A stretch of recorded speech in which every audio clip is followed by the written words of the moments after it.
la primavera de 1944, las fuerzas de Hitler se encontraban muy dispersas.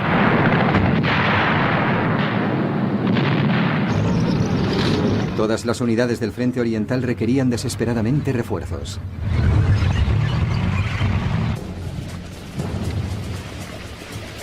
Para el alto mando alemán, el problema era dónde destinar los pocos recursos de que disponía para obtener el máximo provecho.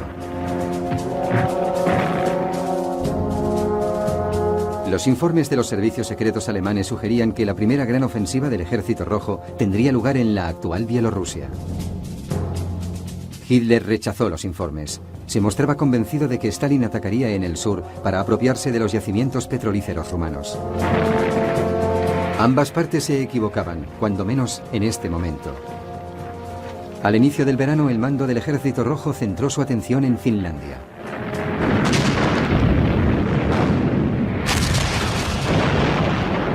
Las tropas rusas atacaron a través del istmo de Karelia.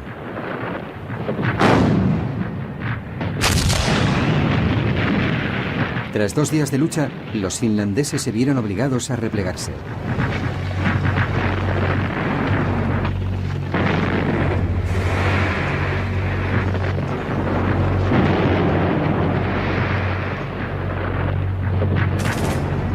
Lentamente, durante el mes siguiente, el Ejército Rojo avanzó hacia el norte de Finlandia.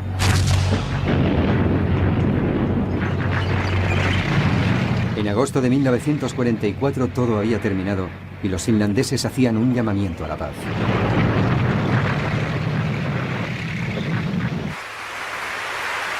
Stalin mostró entonces los primeros signos de un modelo que se repetiría en toda Europa.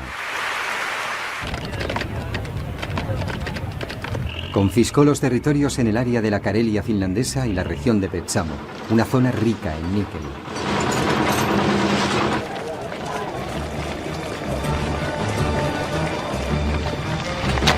La atención de Stalin se centraba en la Europa central. En el verano de 1944 lanzó la Operación Bagration, llamada así por el héroe ruso de las guerras napoleónicas.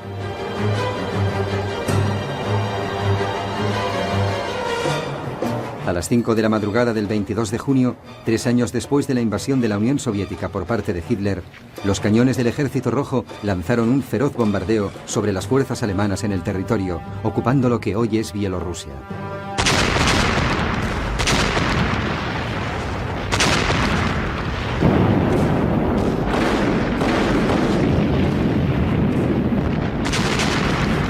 Era exactamente el mismo lugar en el que meses antes los informes de los servicios secretos alemanes habían sugerido que el ataque soviético tendría lugar. Pero Hitler había ignorado los informes y el área estaba insuficientemente defendida. Fue otro de sus errores.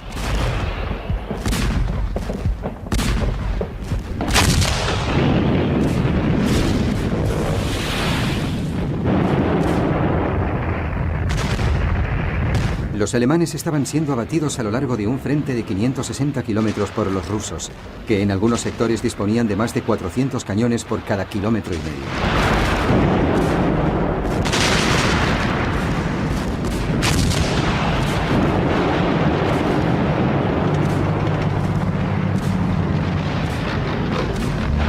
Al bombardeo le siguió, como siempre, una avalancha de tanques soviéticos y de infantería que cayó sobre las defensas alemanas.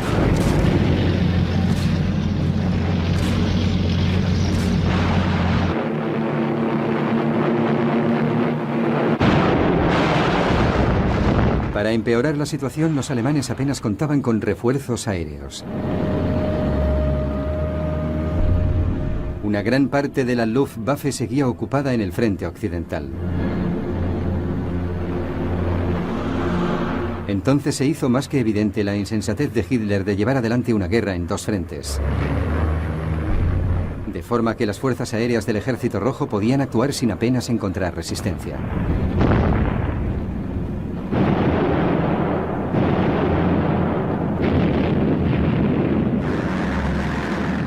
Los aviones soviéticos atacaban intensamente detrás de las líneas alemanas, lo que cortaba sus comunicaciones e impedía la llegada de refuerzos.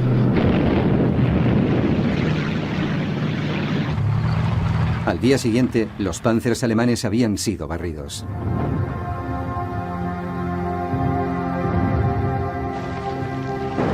Un cuerpo del ejército alemán se encontró rodeado en la ciudad de Vitebsk.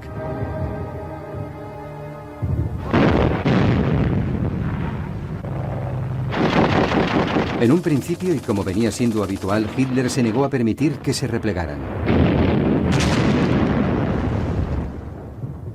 Cuando al día siguiente transigió, ya era demasiado tarde para la mayoría de los soldados. 4 días después, Vitebsk cayó. 20.000 soldados del eje murieron y 10.000 fueron hechos prisioneros.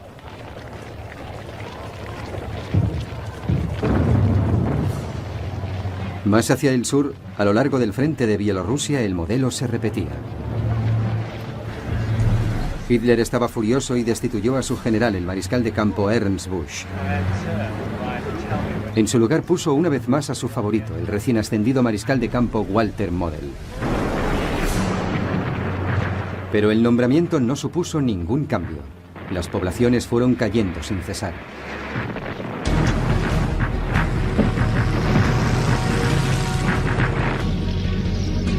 Minsk, la capital regional, era el siguiente objetivo soviético.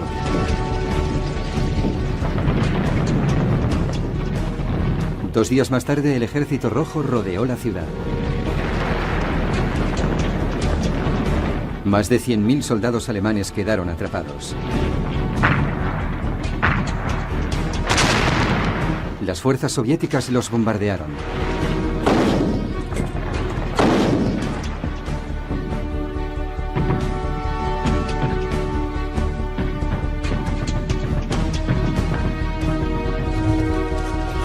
En menos de una semana, los supervivientes alemanes se entregaron.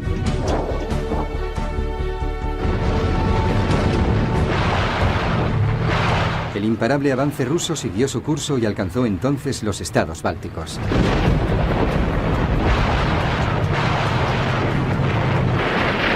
Primero cayó Vilnius, la capital de Lituania.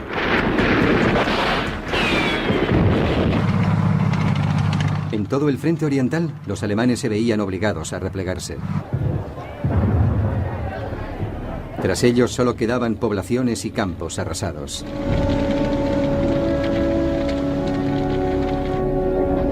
Se cometieron atrocidades generalizadas contra los habitantes locales.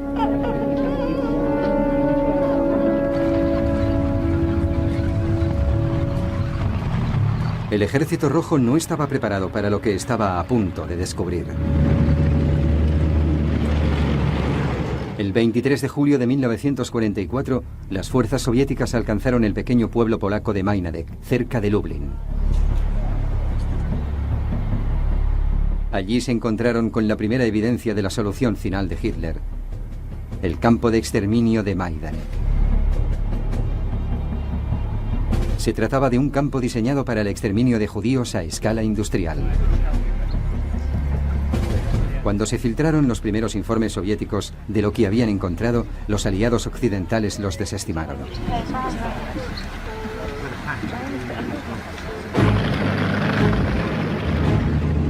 Tres días después de tomar Majdanek, los rusos se acercaban a Varsovia.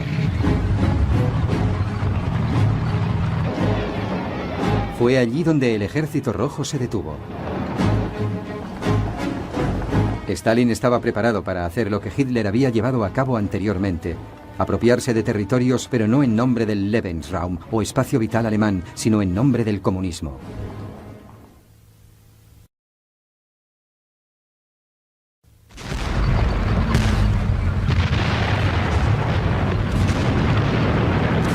En el verano de 1944, la Operación Bagration había arrancado de raíz el ejército alemán en el este.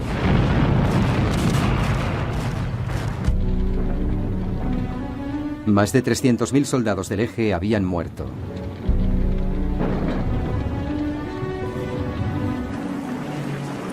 $150.000 habían sido hechos prisioneros.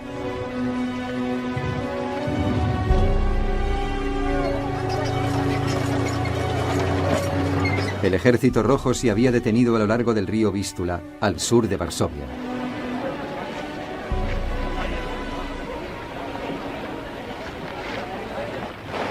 Stalin no tenía prisa en terminar la guerra. Con Europa en pleno caos, las condiciones eran las ideales para la difusión del comunismo.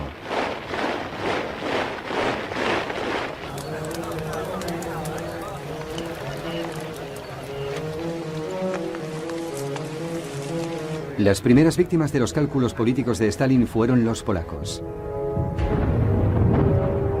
El 1 de agosto de 1944, el ejército nacionalista polaco se alzó en Varsovia contra los ocupantes nazis.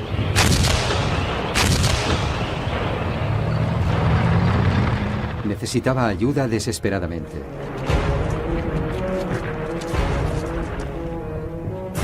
El Ejército Rojo, acampado justo al sur, habría constituido la fuente evidente de ayuda.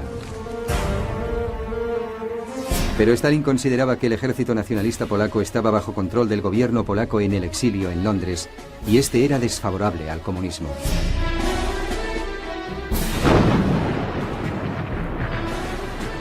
Por tanto, Stalin ignoró la difícil situación de los combatientes polacos de la resistencia.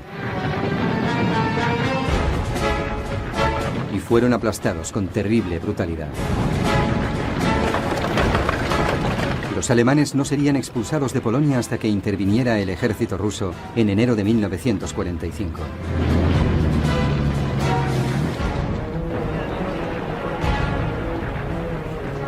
Era el inicio de un plan general soviético que finalmente vería gobiernos comunistas instalados en la mayor parte de la Europa del Este.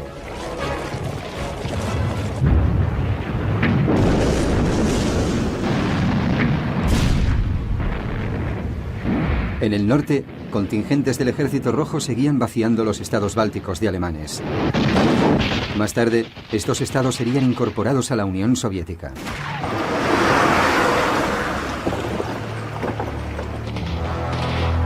Cerca de Riga, la capital letona, más de 200.000 alemanes quedaron atrapados tras las líneas rusas.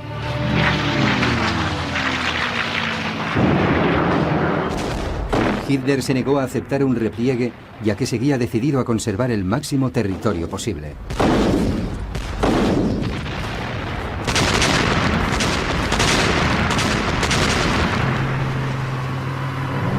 Paulatinamente, las fuerzas alemanas fueron empujadas hasta la costa del mar Báltico.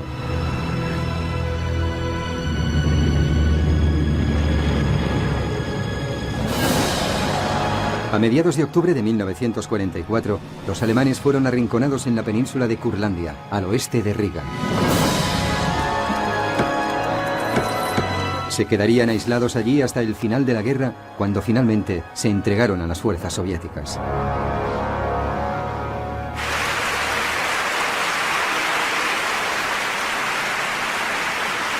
Stalin, mientras tanto, ya estaba conquistando otros territorios en Europa del Este. Podría haberse dirigido hacia el oeste, hacia Alemania. Pero en vez de esto, unidades del Ejército Rojo se dirigieron hacia el sur en una amplia ofensiva a través de los Balcanes.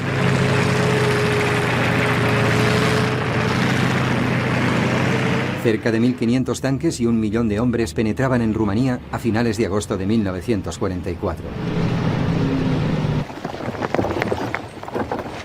Las fuerzas defensoras del eje contaban con menos de 400 tanques y tan solo 800.000 hombres.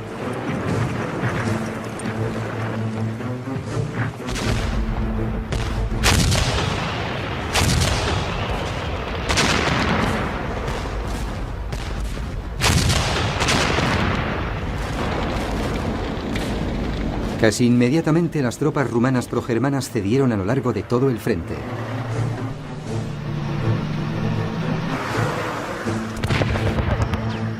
Tres días después, grandes bolsas de tropas alemanas eran rodeadas cerca de Kishinev.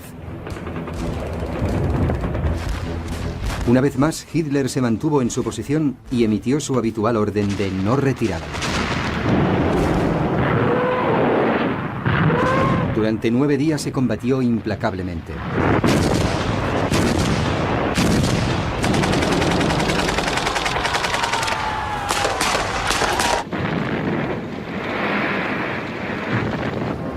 Más de 180.000 soldados alemanes murieron o fueron hechos prisioneros.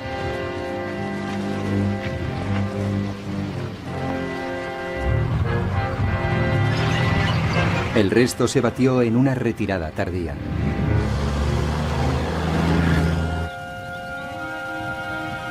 A finales de agosto, el dictador proalemán de Rumanía, el mariscal Ion Antonescu, fue arrestado. Rumanía se rindió.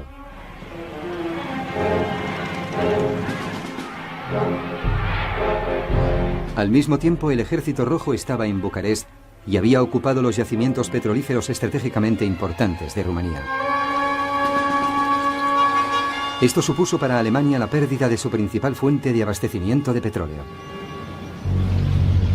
3 ejércitos soviéticos se dirigían hacia el sur a través de Bulgaria.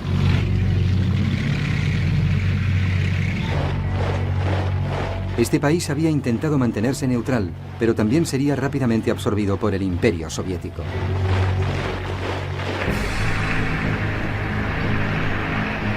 Mientras, el resto de las fuerzas rusas se dirigía hacia el oeste, hacia Yugoslavia.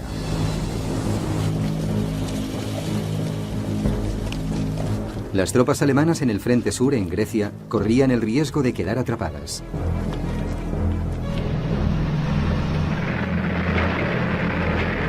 Los alemanes iniciaron un rápido repliegue a través de Albania y el sur de Yugoslavia.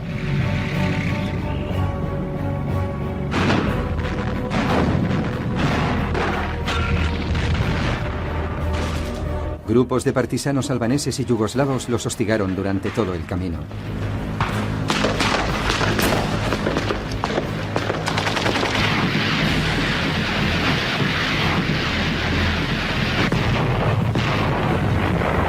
A mediados de octubre de 1944, el Ejército Rojo había alcanzado la capital yugoslava, Belgrado.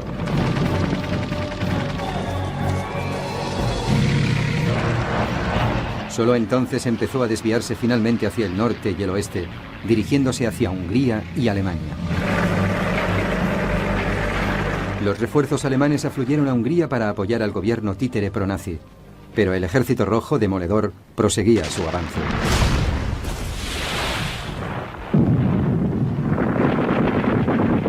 Ocho semanas más tarde sitiaba Budapest.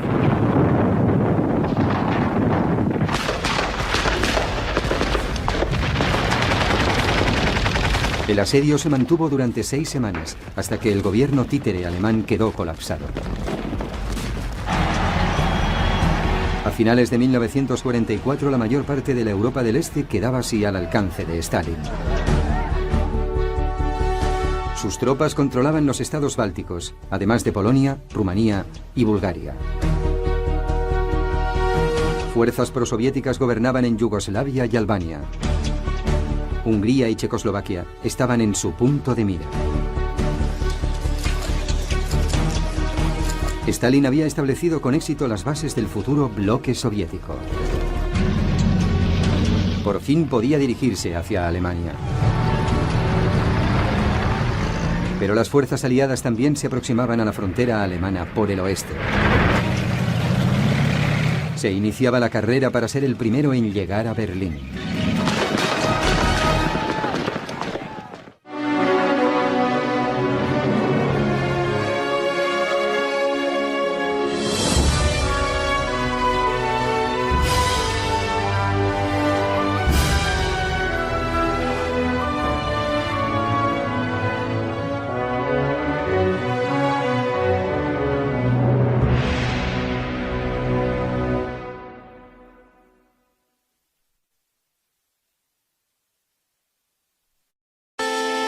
Las armas secretas de Japón.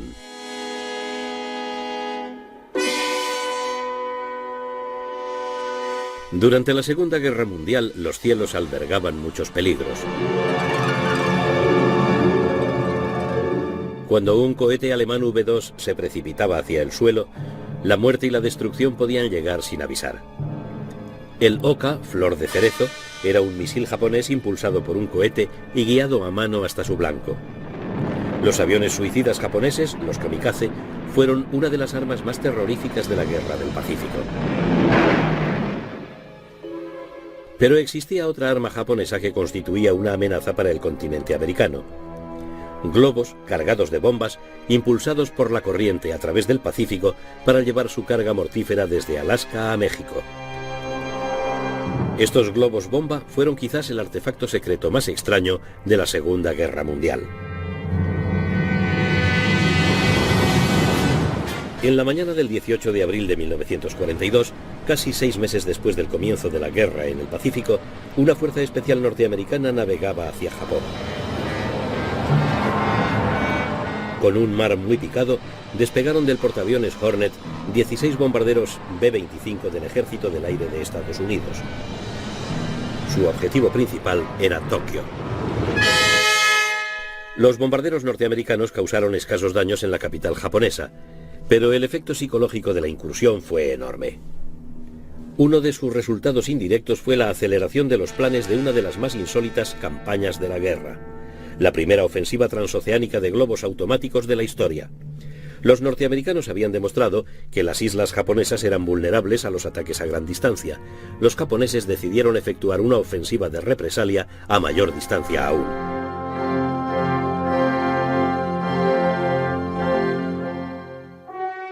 El uso bélico de los globos se remonta a junio de 1794, cuando los franceses emplearon uno de tipo Montgolfier como puesto de observación en la batalla de Fleurus. También se emplearon globos vigía en la Guerra Civil Norteamericana. Cuando el ejército prusiano asedió París en 1871, los globos permitieron a los franceses entrar y salir de la capital bloqueada. En la Primera Guerra Mundial, globos cautivos de observación oscilaban sobre las redes de trincheras enfrentadas. Eran un blanco tentador para los aviones de caza.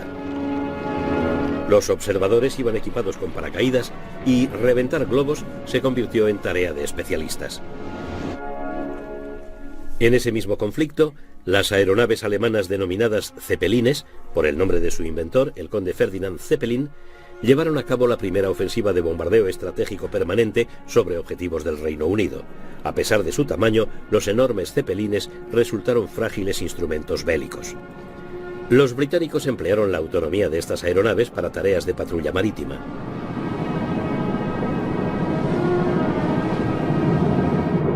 En la posguerra, los aeroplanos reemplazaron a estas naves como arma de largo alcance. Aún así, en el verano de 1939, poco antes del principio de la guerra, los alemanes emplearon una de estas aeronaves para observar la red de estaciones de radar de la costa meridional inglesa.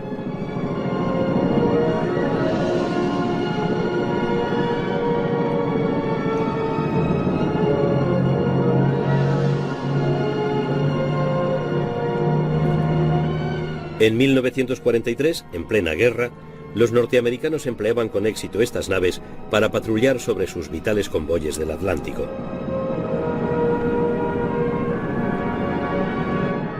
Sus objetivos eran las emboscadas jaurías de submarinos alemanes. Pero serían los japoneses quienes explotaran la idea de un globo no tripulado como arma ofensiva.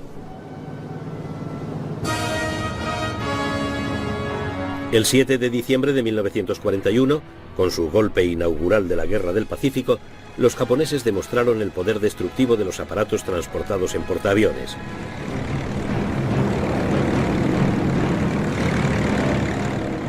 Al cabo de un viaje de 2.500 millas desde aguas territoriales japonesas, los portaaviones de la flota imperial enviaron a sus bombarderos de superficie y torpederos y a sus cazas de escolta hacia Pearl Harbor, la base hawaiana de la flota del Pacífico norteamericana, a 375 kilómetros. Los japoneses lograron una sorpresa total. 7 acorazados norteamericanos resultaron hundidos o averiados. Cientos de aviones fueron destruidos en tierra. A pesar de ello, los japoneses comprendían que los ataques directos contra el continente americano eran poco menos que imposibles. Pearl Harbor se encontraba en mitad de la inmensidad del Pacífico.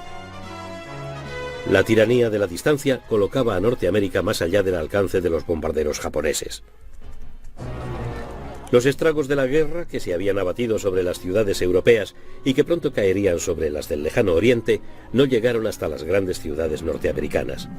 En los 8 meses de la batalla de Inglaterra, el bombardeo de Londres y otras ciudades y puertos causó la muerte de 40.000 civiles y la destrucción de más de 1 millón de viviendas.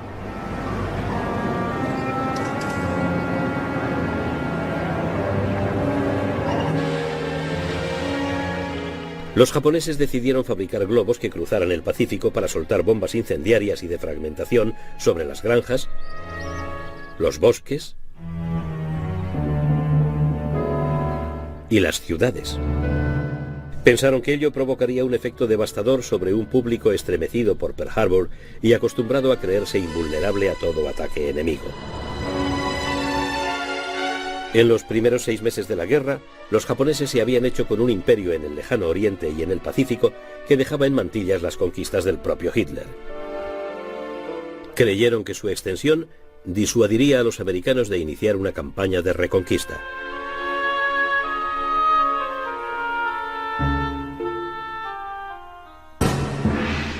En septiembre de 1940, más de un año antes de que los japoneses entraran en guerra, el arquitecto de su proyección hacia el Pacífico, el almirante Isoroku Yamamoto, había advertido seriamente al emperador Hirohito: si se me ordena luchar sin pensar en las consecuencias, avanzaré sin inconvenientes durante los primeros 6 meses o un año, pero no garantizo en absoluto el segundo o tercer año.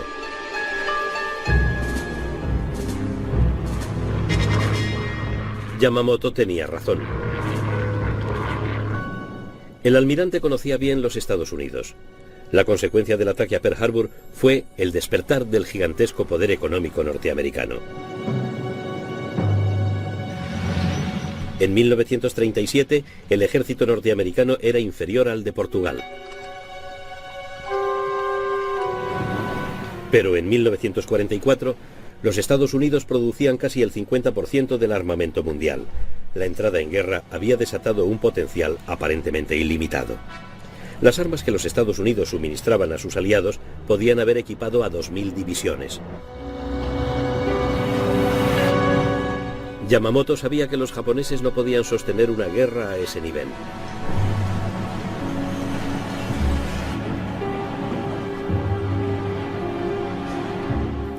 El poder industrial norteamericano se aplicó a la campaña en las inmensidades del Pacífico, en donde el elemento fundamental no sería el acorazado, sino el portaaviones.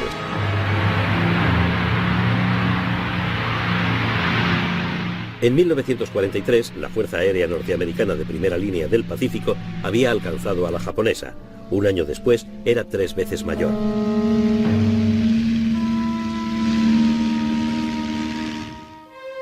Después de la decisiva victoria naval norteamericana en la gran batalla entre portaaviones de Midway en junio de 1942, el control japonés sobre su imperio del Pacífico empezó a debilitarse. En el otoño de 1943, su perímetro había sido reducido a lo que el alto mando japonés denominaba área mínima de defensa. Más aún, la mayor parte de la infantería japonesa estaba empantanada en una guerra que parecía imposible de ganar en China. Podía infligir tremendas derrotas a sus enemigos, pero al igual que el ejército alemán en la Unión Soviética, no podía asestar un golpe definitivo.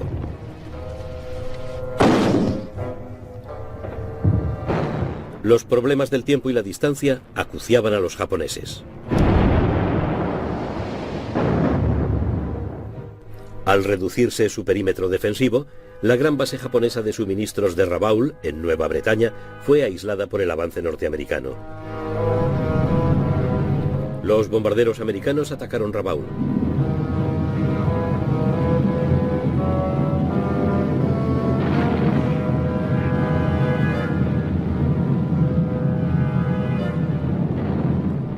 Pero las fuerzas anfibias norteamericanas no hicieron ningún intento por capturar Rabaul. Quedó aislada para que se pudriera en la cepa.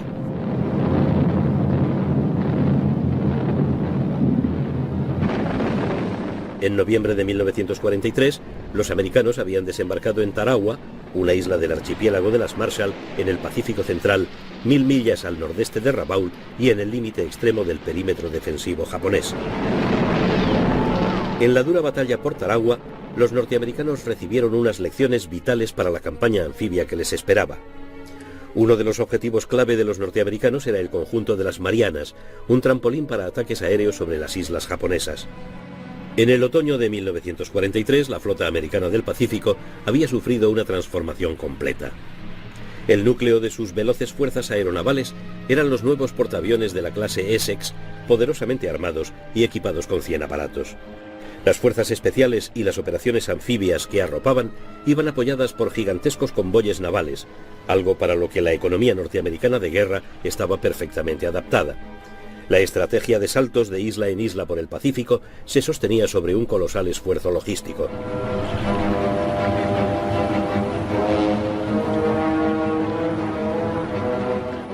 Gran parte de ese esfuerzo consistía en la captura y construcción de pistas de aterrizaje. Una vez terminadas, estas pistas se empleaban para establecer zonas superpuestas de control aéreo que permitían a las fuerzas anfibias rebasar las guarniciones japonesas aisladas.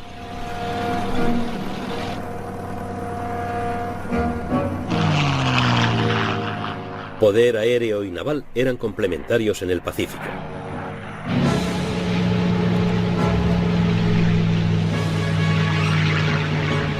En cambio, la Armada japonesa, en acción constante desde diciembre de 1941, había sufrido graves pérdidas.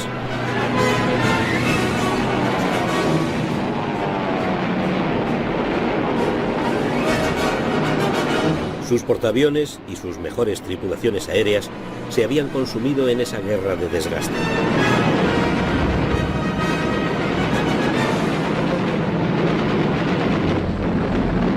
Sus bases aéreas del perímetro defensivo comenzaron a sufrir continuos ataques.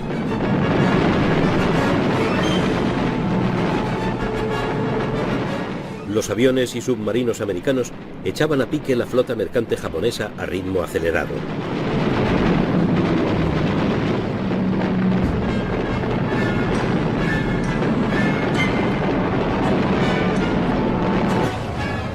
El suministro de materias primas por el que Japón había entrado en guerra se detenía. En junio de 1944, los desembarcos norteamericanos en Saipán, en las Marianas, provocaron una furiosa batalla naval en el mar de Filipinas. Participaron en ella casi 1000 aviones norteamericanos. Sus rivales japoneses atacaron en 4 oleadas, pero solo un puñado de aparatos de la segunda logró acercarse a sus objetivos. El resto, más de 300 aparatos, fueron derribados. Los norteamericanos llamaron a esta fase de la batalla el tiro al plato de las Marianas. Significaba el principio del fin de la Armada Imperial japonesa. En Saipán, la infantería de marina encontró una resistencia fanática. La batalla se convirtió en una dura lucha por cada metro de terreno.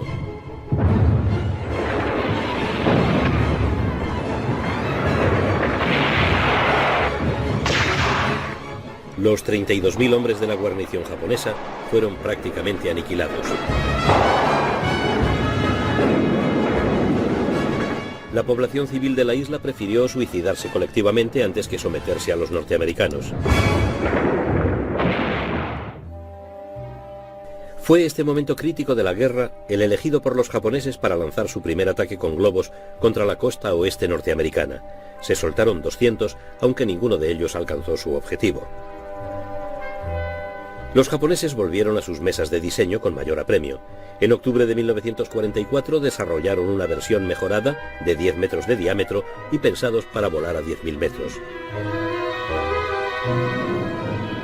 Con la derrota cerniéndose sobre ellos, los japoneses se apresuraron a soltar una segunda ola de globos contra Norteamérica. Pero no estuvieron listos para lanzar esta segunda ola a través del océano hasta finales de octubre de 1944.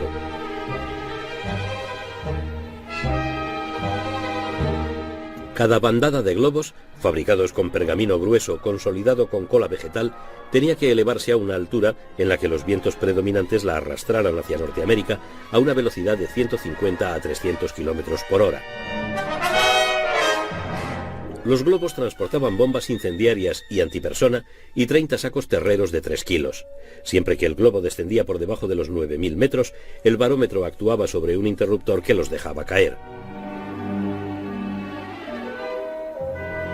Debajo del globo se encontraba una caja aislada con una batería al lado de una carga de demolición pensada para explotar una vez soltadas todas las bombas. Justo debajo se encontraban los barómetros aneroides que accionaban el mecanismo del lastre.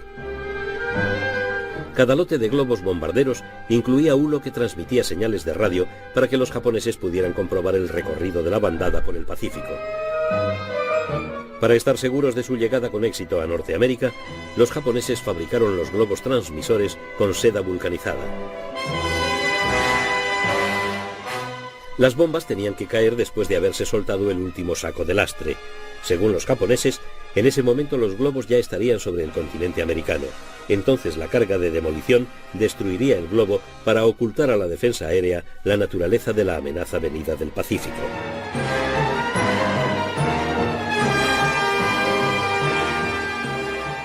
Las bombas incendiarias eran una amenaza real, al menos en teoría, para los bosques de la costa norteamericana.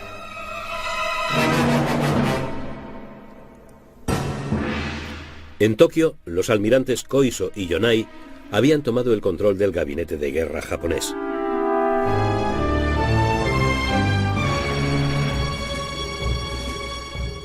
Se adoptaron medidas drásticas en el frente metropolitano. Se puso a los niños a trabajar en las industrias de guerra. Los estudiantes fueron alistados en las Fuerzas Armadas.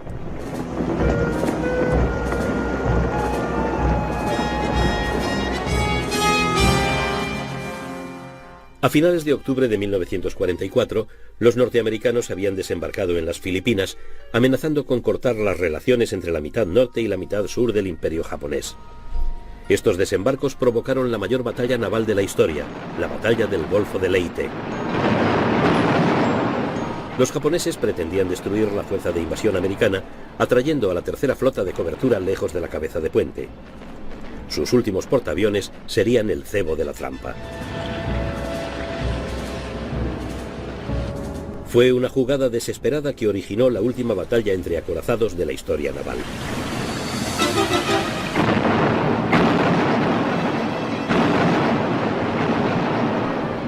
En esta batalla se perdieron casi 300 buques de guerra. El comandante de la tercera flota, almirante Halsey, fue rechazado por la escuadra señuelo japonesa, pero la intervención de la séptima flota, mandada por el almirante Kinkaid, salvó la situación. Mientras los aviones de Halsey atacaban a los portaaviones japoneses, Kinkaid se enfrentaba a los acorazados enemigos. Los bombarderos en picado y los aviones torpederos norteamericanos destruyeron los últimos vestigios de la potencia aeronaval japonesa. 4 portaaviones y 3 acorazados japoneses se fueron a pique. Halsey fue quien rió el último.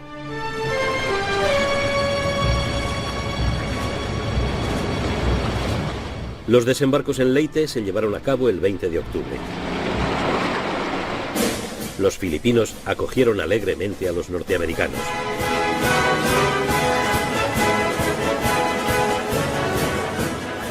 Y el general MacArthur no se perdió la posibilidad de vadear hasta la orilla para cumplir su promesa de marzo de 1942 cuando afirmó: «Regresaré».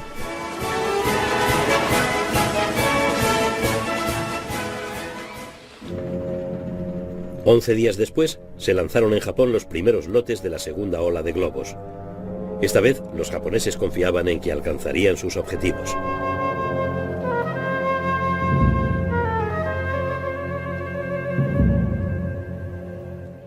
Habían calculado que el trayecto hasta la costa norteamericana duraría 4 días.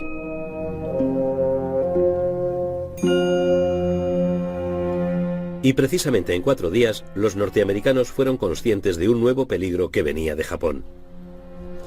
La inteligencia militar norteamericana fue alertada de que algo extraño ocurría en el Pacífico. El 4 de noviembre, una patrulla naval divisó algo que parecía un montón de tela hecha jirones flotando en la superficie del mar. Un marinero trató de subir el tejido a bordo, pero involuntariamente mandó a pique la carga útil. La funda rescatada llevaba símbolos japoneses. Se dio la alerta y se avisó al FBI. Se ordenó a los guardabosques que informaran sobre cualquier aterrizaje de globos o sobre cualquier fragmento de globo o de carga que se recuperase. También se alertó al servicio de guardacostas. Aunque la verdadera naturaleza de la amenaza seguía sin estar clara. 2 semanas más tarde se encontraron fragmentos de un globo en Montana. Se pescó otra funda en el mar. La Armada y los guardacostas continuaron observando los cielos.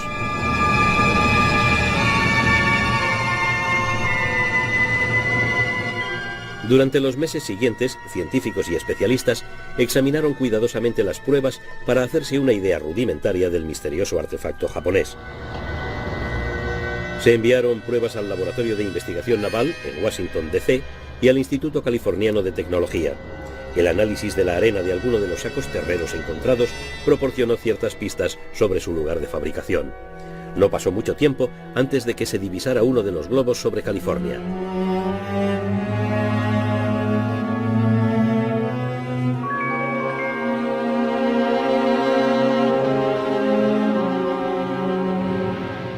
Los cazas del Ejército del Aire despegaron para interceptar al intruso.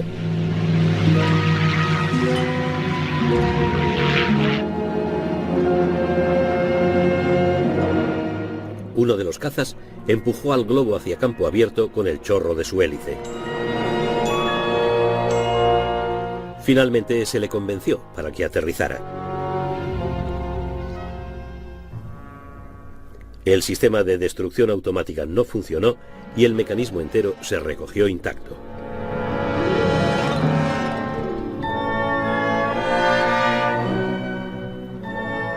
Era sin duda un llamativo instrumento bélico, ingeniosamente construido, pero sintomático de las desesperadas dificultades de los japoneses. La funda resultó especialmente intrigante. El grueso pergamino con el que había sido fabricada tenía un aspecto muy primitivo, pero había resultado sorprendentemente eficaz y resistente. En cambio, casi ninguno de los más perfeccionados globos transmisores de seda vulcanizada logró alcanzar la costa norteamericana. En la punta de la funda se encontraba una válvula de escape en forma de disco sencillo, de acero, y cerrada con una junta de goma. Era el elemento vital del globo, el que le permitía mantener la altitud a través del Pacífico y soltar la carga en Norteamérica. Los norteamericanos se preocuparon particularmente con las cargas incendiarias del globo.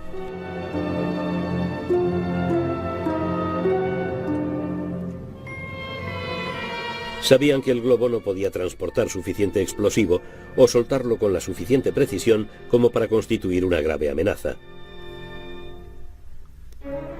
Pero si miles de bombas incendiarias caían en pleno verano en los resecos bosques de la costa oeste, podía producirse una catástrofe.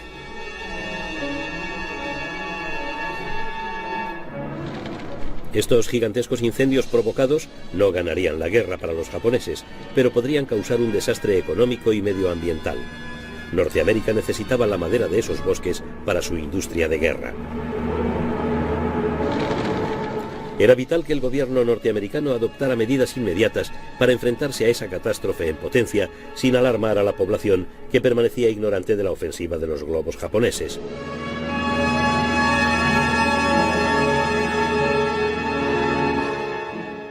La amenaza se tomó muy en serio y al más alto nivel.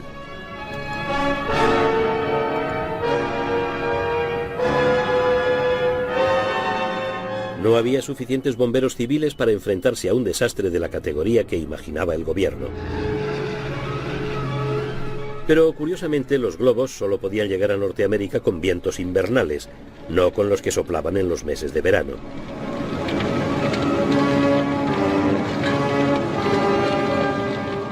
Sin pensar en ello, el gobierno destacó unidades del ejército, muchas de ellas de paracaidistas, para reforzar las brigadas antiincendio. Pero los globos planteaban una amenaza aún más siniestra. Los estrategas militares americanos empezaron a temer muy en serio que fueran equipados no con bombas convencionales, sino con agentes químicos o bacteriológicos. Estos temores no se basaban en una ilusión, sino en los más sórdidos hechos. En la Primera Guerra Mundial, las bombas de gas fueron un terrorífico componente de la vida en las trincheras. El gas provocó al menos 1 millón de bajas.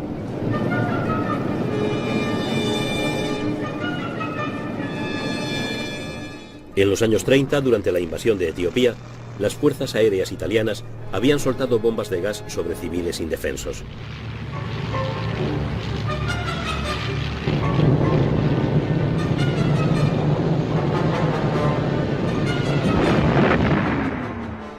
A medida que se aproximaba la Segunda Guerra Mundial, el miedo al gas invadió las mentes de civiles y militares. Los entrenamientos para enfrentarse a la amenaza fueron generalizados y concienzudos.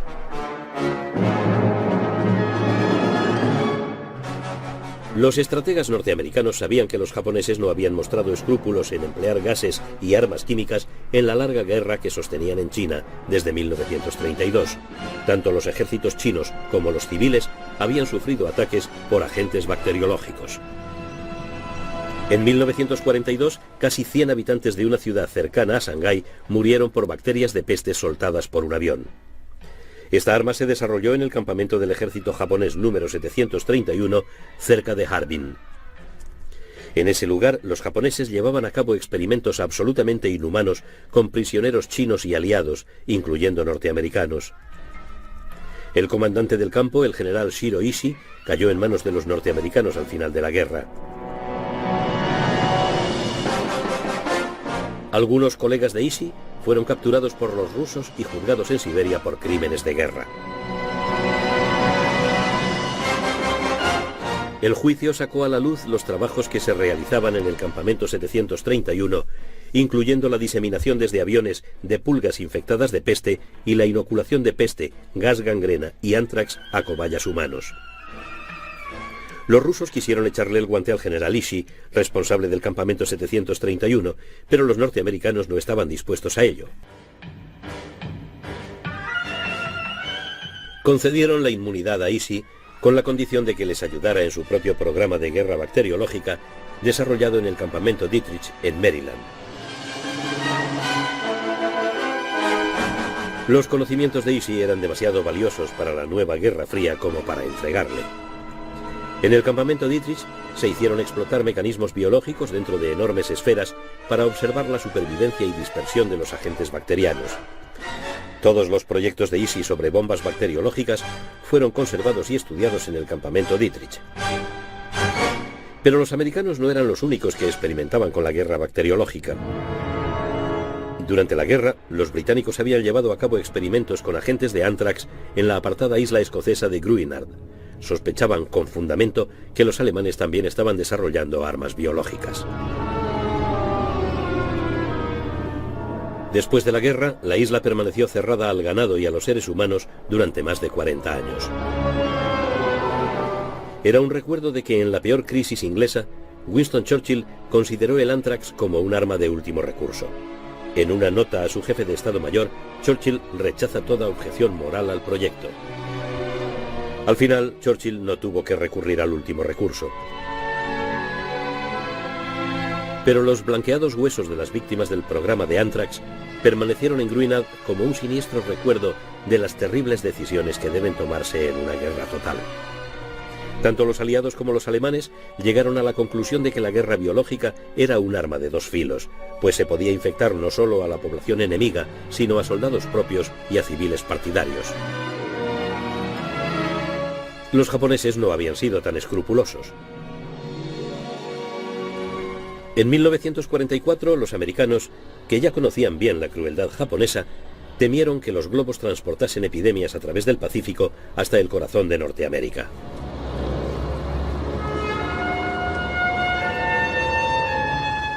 Se organizó un programa urgente para entrenar equipos de descontaminación.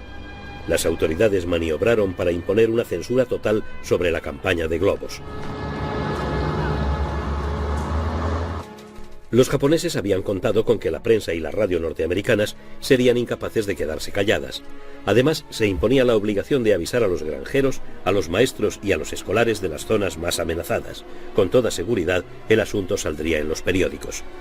Increíblemente, no se filtró ni una palabra.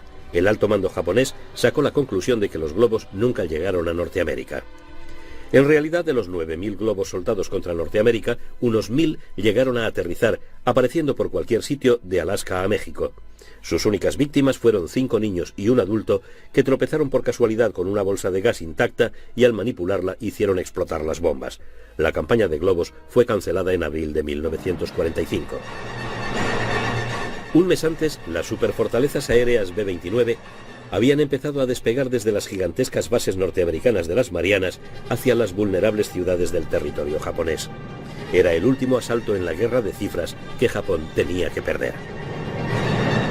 No todo les salía bien a los bombarderos. Las mismas corrientes que habían impulsado a los globos a 10.000 metros los zarandearon como hojas en una tormenta. Las formaciones se dislocaron y las bombas tuvieron que soltarse a tientas por entre la capa de nubes.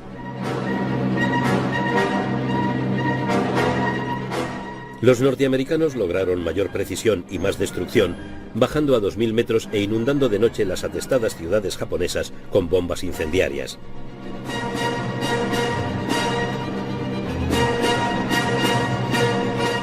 Esos bombardeos de fuego llevaban a Japón a la derrota. Los servicios de emergencia estaban desbordados, los cazas de defensa destrozados. Solo el 13 de abril, los B-29 destruyeron más de 28 kilómetros cuadrados de Tokio con más de 2.000 toneladas de bombas incendiarias.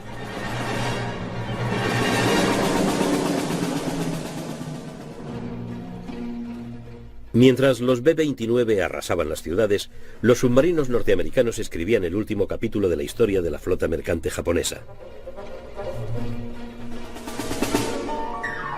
En 1944, los submarinos hundieron casi 3 millones de toneladas de cargamento.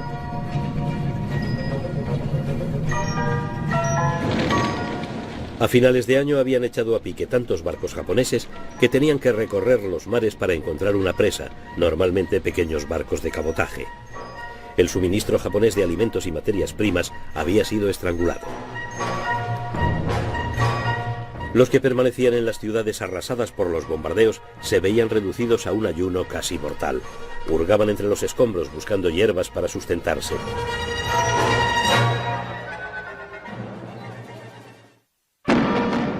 Cuando se lanzaba la segunda ola de globos, los norteamericanos se vieron enfrentados a otra nueva y más terrorífica arma: los kamikaze.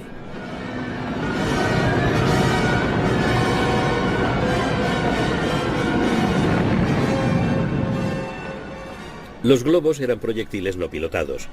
Ahora Japón enviaba proyectiles guiados hacia sus blancos por personas que morían en el impacto, lo que daba la medida de la desesperación japonesa y de su determinación de resistir contra toda esperanza hasta el final. La primera unidad suicida, de 23 pilotos, fue reclutada en octubre de 1944 por el almirante Onishi, comandante de la primera escuadra aeronaval. El nombre de kamikaze recuerda el llamado viento divino, un tifón que en 1281 destruyó la flota de invasión mongola.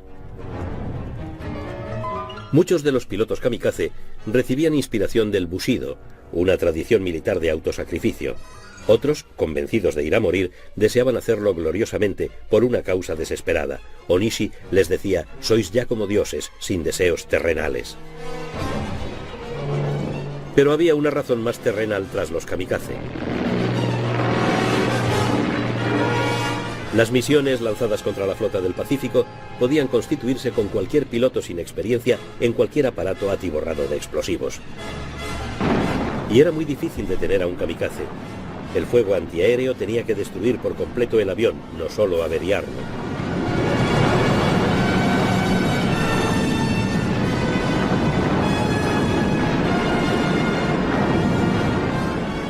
El frenesí de un ataque kamikaze era un espectáculo al mismo tiempo terrible e hipnótico, pues los aparatos suicidas tenían que cruzar la cortina de fuego levantada por los navíos norteamericanos.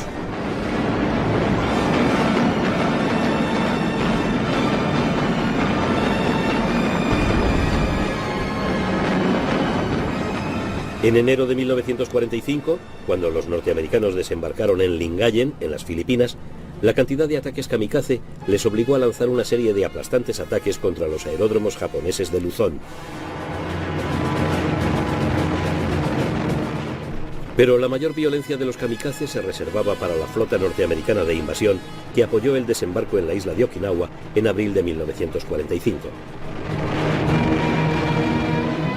El plan japonés de defensa de Okinawa, llamado en clave Cielo 1, incluía salidas de casi 5.000 aparatos desde Formosa.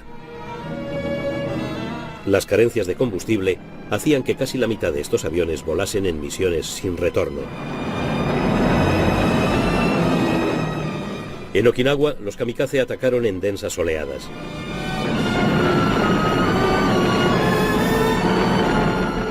El portaaviones Wasp fue alcanzado de lleno por un kamikaze y su cubierta de madera se incendió al momento. Solo lo salvaron las brigadas antiincendios con una técnica que los norteamericanos ya dominaban a la perfección. En Okinawa, a cambio del sacrificio de casi 1000 kamikazes, los japoneses hundieron 32 buques norteamericanos, averiaron una docena más y mataron a 5000 marineros. Pero los kamikazes no pudieron evitar los desembarcos norteamericanos. El sacrificio había sido en vano.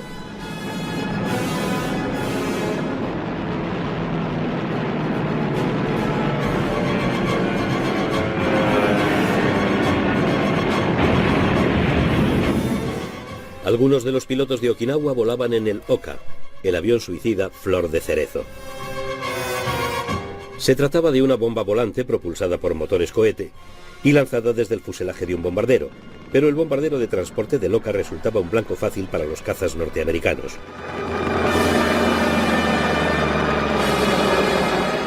Muchos fueron derribados antes de poder enviar a los pilotos de los Flor de Cerezo a su mortal trayecto.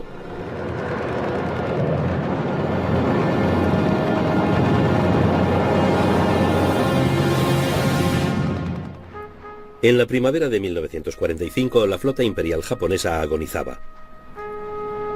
El poder aéreo norteamericano había echado a pique a sus acorazados y portaaviones.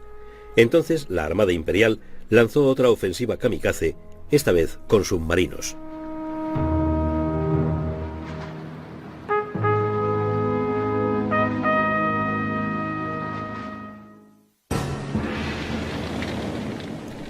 Los submarinos de bolsillo japoneses habían tenido un papel menor en Pearl Harbor en 1941. Los norteamericanos recuperaron 2 de ellos tras el ataque. Casi 3 años después, estos submarinos tuvieron descendientes menos convencionales. A finales de 1944, la Armada japonesa había desarrollado su propio submarino suicida, el Kaiten o Conmoción Celeste, una versión pilotada por un solo hombre del torpedo Long Lance tipo 23, arma que había causado estragos entre los barcos aliados al principio de la guerra.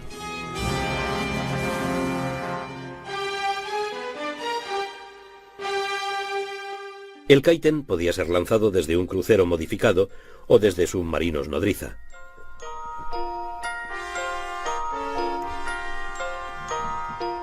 Los Kaiten eran armas siniestras y las que han sobrevivido aún ejercen un poderoso influjo en los hombres entrenados para manejarlos.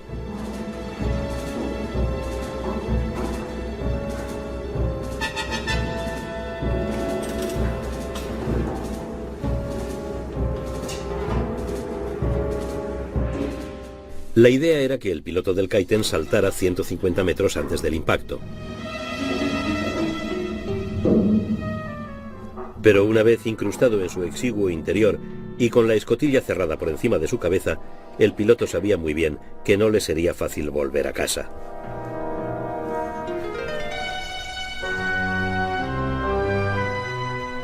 El Kaiten era en parte un torpedo y en parte una tumba metálica.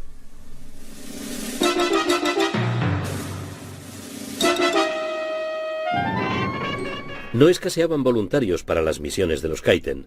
Muchos de ellos eran aprendices de aviadores para quienes no había aviones.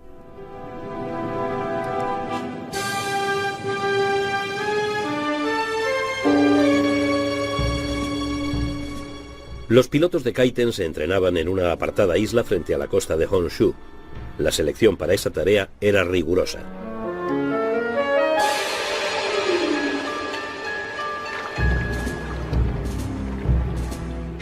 Los pilotos de Kaiten, al igual que los kamikaze, llevaban la cinta blanca llamada hachimaki, inspirada en el tocado de los antiguos samuráis. Las primeras operaciones de los Kaiten se dirigieron contra los cargueros enemigos en el atolón de Ulithi y en Palau. El 20 de noviembre de 1944, en Ulithi, un Kaiten alcanzó y hundió el petrolero Mississauga. Pero los informes japoneses de las primeras incursiones de Kaiten exageraban sus resultados, pregonando que habían hundido acorazados y portaaviones, cuando en realidad eran ellos quienes sufrían las mayores bajas.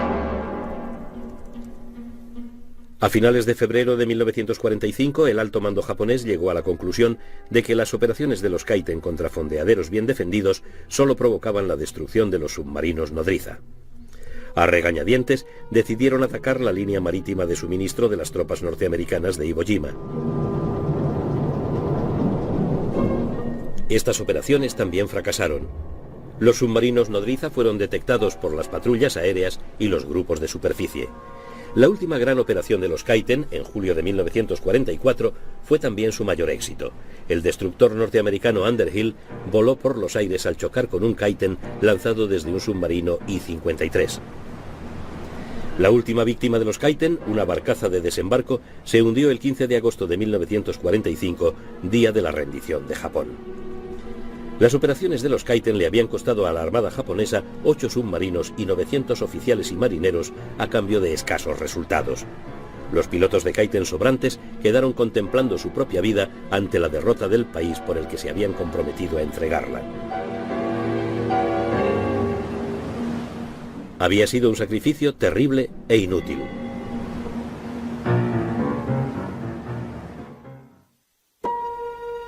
En julio de 1945 se preparaban en el desierto de Nuevo México las pruebas finales de un arma mucho más mortífera que los Kaiten. Se estaba preparando una bomba atómica para una prueba de detonación.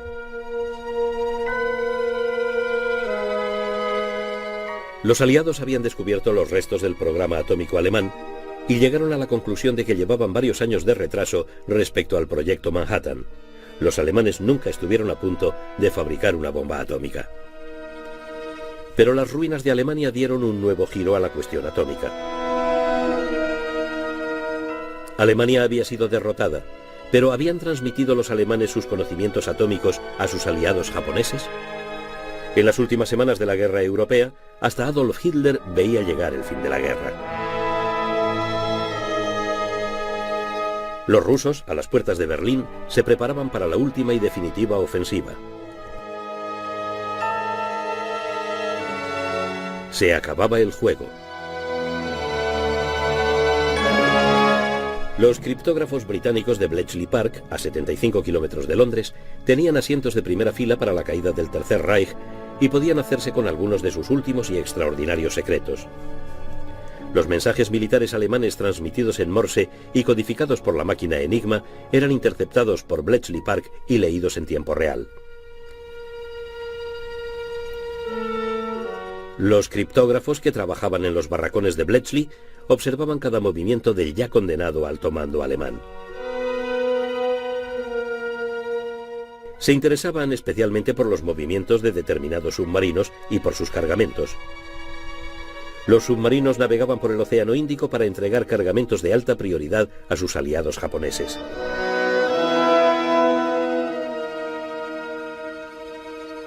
Aparte de las municiones y la maquinaria, había envíos más siniestros. Los alemanes entregaban los frutos de su investigación científica de guerra. No solo en cuestiones como el radar, sino también en guerra bacteriológica.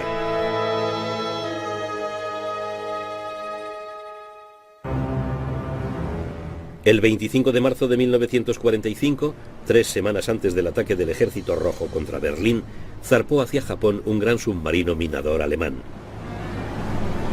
A bordo iban varios oficiales japoneses. En sus depósitos para minas transportaba unas pesadas cajas de plomo con material radiactivo producido por el programa atómico alemán. Más tarde, un tripulante declaró que en las etiquetas de los contenedores podía leerse U-235. El uranio 235 es un elemento imprescindible para desencadenar una reacción atómica en cadena. La guerra terminó antes de que el submarino llegara a su destino. Su capitán se rindió a un destructor aliado y fue escoltado hasta Norteamérica. Parece probable que el cargamento radiactivo se destinara a la fabricación por parte de los japoneses de una bomba sucia de radiaciones. Los norteamericanos declararon que el submarino solo transportaba óxido de uranio, que al no ser radiactivo no precisaba contenedores de plomo. El objetivo de la bomba sucia, transportada por un avión lanzado desde la catapulta de un submarino especial, hubiera sido una ciudad de la costa oeste norteamericana. De haber tenido éxito, esa incursión hubiera eclipsado a la desafortunada ofensiva de los globos. Pero serían los norteamericanos quienes soltarían las primeras bombas atómicas sobre Hiroshima y Nagasaki en agosto de 1945. Estos bombardeos provocaron el final de la guerra en el lejano Oriente y en el Pacífico. Ambas incursiones mataron a 105.000 personas. Durante los años siguientes, miles de personas más murieron por enfermedades relacionadas con la radiación.